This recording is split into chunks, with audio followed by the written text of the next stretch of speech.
Hi there, I'm Andrea Koppel, and it's time for coffee, the podcast where you get to hear firsthand what the jobs and careers that interest you the most are really like. Hey there, Java junkies. Welcome to another episode of T4C. If you're obsessed with travel and you're detail-oriented and you like people, then this is the episode for you. Because my next guest is the CEO and founder of his own luxury travel agency. And P.S., he started his company when he was a teenager and is running it today as a senior in college. Most of his employees are college students just like him.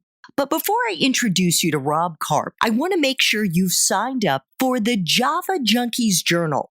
That's our weekly newsletter that we blast out every Monday morning and gives you a sneak peek of the episodes we're going to be dropping that week. Just head over to the Time for Coffee website at time4coffee.org and sign up. And if you haven't already given us a rating on Apple Podcasts or whatever platform you use to listen to your podcasts, I would be so incredibly grateful if you would. Now, my Java lovers, please grab your mug and take a chug of a delicious caffeinated brew, because it's time for another caffeinated career conversation. And my guest is among the first people I interviewed last year before T4C had even launched, which is why there isn't a live-to-tape introduction of him. Rob Karp is a 20-year-old senior at Cornell University's School of Hotel Administration, and he's the founder of MilesAhead, a luxury travel concierge. A few days before his 15th birthday, Rob developed a passion for the travel industry and began to hone expertise in delivering a best-in-class customer experience. Initially, he was helping family and friends turn their frequent flyer miles into inexpensive plane tickets for family trips. But what began as a hobby and a one-man operation throughout his high school years developed into MilesAhead, which has more than 10 dedicated employees across the country, employing part-time college students and full-time adults. MilesAhead is on pace to generate revenue in excess of $1 million, and Rob plans to grow MilesAhead after he graduates from college in May 2019 and follow his dream to create the world's best travel advisor. Rob Karp, thanks so much for joining us today on the Time for Coffee Espresso Shots. It's my pleasure to be here. Thanks for having me. This is an unusual interview to begin with, we should say, because you started your business. You're in college, but you started your business at the age of 14. But just out of the gate, what entry-level jobs are available to young people who want to break into the luxury travel world? Yeah, so it's a great question, Andrea. I think the first thing I would bring up is it's a very old industry, meaning that most of the people that you'll encounter and I encounter on a daily basis are 50, 60, 70, if not in their 80s. There is a huge desire for young people in this business. And that doesn't mean you need to come into the business with a plan, with clients, with anything. They're just looking for young hunger and people who want to become involved. So I'd actually say there's a ton of opportunity for people to come in and shadow or sit by other travel advisors, learn how they conduct their business, help them build itineraries. But most importantly, the people in this business who want your help, want your feedback, because they know and they understand that there are better ways to do things today than there were 20 years ago. What is a useful skill or skills that you look for in the people that you hire at MilesAhead? I love that you answer that question because I try to preach this every day to our team. There's a few main things. The first thing is listening. A good listener in anything, it could be your personal life, your professional life, goes such a long way. I forget the name of the book. It's a really famous book about, it's like how to influence people and win over your friends.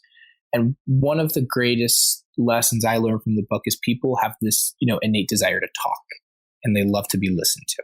So listening is the first thing. Being a strong and effective communicator. You could definitely appreciate that as a journalist, and broadcasting is super important. And the last two being proactive. Being proactive and thinking ahead. The best thing we can do in the world today, especially when you're dealing with travel where there's constantly changes going on that may be in or out of your control, don't wait for it to happen. Always have a plan B, a plan C, a plan D, so that when anything is thrown at you, you can just put it into action right away. This is one of those questions that I ask at all the espresso shots. But again, very unique because of you. Is someone's major deciding factor to break into your profession?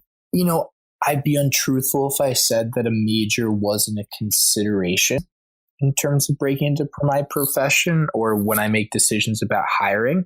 But just to give you some perspective of my team, I have people who are studying entomology. I have people who are studying finance. I have people who are studying engineering, and I have people who are studying hospitality. So I would say, there's definitely more people in hospitality and business, I think, that become interested in something like this. But by all means, if you're smart, you're driven, you like to talk to people, you're detail oriented, you could do anything. And I think be very successful, in the travel planning sphere. What about a graduate degree? Is that something that, first of all, is that something you're thinking about? Is that something that you think would give somebody an edge in this industry? I'll take about me quickly first is where it could help me would be from a management perspective. No graduate degree is going to help someone become, per se, a better travel planner or better at looking at destinations on its face. Where having experience in going to graduate school or even law school, for instance, there's a lot of people who are older in their 30s or 40s who are changing professions. They're going from being a lawyer or someone in finance and they've become travel planners because they've done it for themselves. They talk about it to their friends and they have a knack for details and logistics. So I think it's more like, hey, if you have this great understanding and uncanny ability to be on top of like 25 different parts of a trip, then that's great. You don't need to go to graduate school to get there, but there's a lot of experience that you'll gain out in the professional world from an educational experience like that. And what about you? Are you thinking about getting one? Definitely getting an MBA is in the question. I would go to learn how to be a better leader, to learn how to support people better. How can I be a better manager and ultimately empower the rest of my team? I wouldn't go for technical skills. Technical skills that you get in this business are really through experience, but I can learn how to be a better strategic coach, per se, a better leader.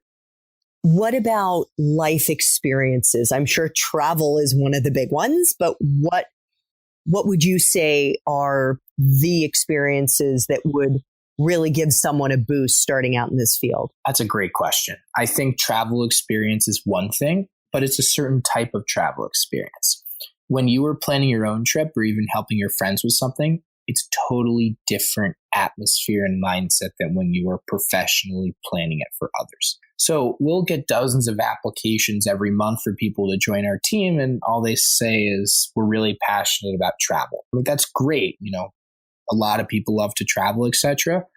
But that doesn't get you where you need to be a successful travel planner. I think it's a lot more focused on communication, learning how to listen to people, being detail oriented, learning how to, listen to someone. And I almost say some of my job is psychology. Sometimes what people are saying is not what they really want, but if you listen closely and my job is just talking to people. I've heard people over and over, I can put patterns together and say, well, this person said something similar and this is what they wanted. And this person's also saying something similar. So maybe they want that instead of something else. The second part I want to take this question is, I have gained so much life experience through this job. You have to solve problems on the fly. You have to think quicker than people can think themselves. You have to be calm, collected. And people really look at us, and my brother said this, he goes, you're really more of a travel doctor. We're here to really, solve people's problems when they're on their trips, when they come as well. So what is the best part for you of being in the luxury travel industry? The people. The people I've gotten to meet on my team, the people I get to do business with, the people who at the hotels or cruise lines or airlines or tour companies who help us perform all that magic and great service that we deliver to people. I think it's the general atmosphere of, I love the fact that we are students We are doing something so exciting. And the culture that we've built is one of like a family. People know when to work, they know when to have fun, but they're always there for each other. And they're some of my best friends too. And, you'll learn, people our age will get a lot of advice from others saying, be careful about working with your friends. And I agree with you. I've had to fire many of my friends over the years, but I've gotten to the point where we understand how you maintain a successful personal and business relationship. To me, that's really rewarding. You didn't say travel was the best part. I'm really surprised. It's great. I love it. But I think even and a lot of the relationships I built with people have been on the travel too. Like, travel's amazing and I love it. But I actually think the best part of this has really been the relationships I get to build with people. Fair enough. So what is the part of your job, and there may be more than one, that really sucks? I'm responsible for the actions of 12 people. And these could be anything from making sure the correct seat is assigned, to making sure the right hotel room is booked, to making sure that everyone's acting appropriately in the office. When you're a leader, you have to take care of all the difficult things. Tough conversations, figuring out a problem, biting your tongue. I'll say to people all the time, the good things don't come easily, and that's just part of it. That's great. You're just keeping it in perspective. You got to keep it real.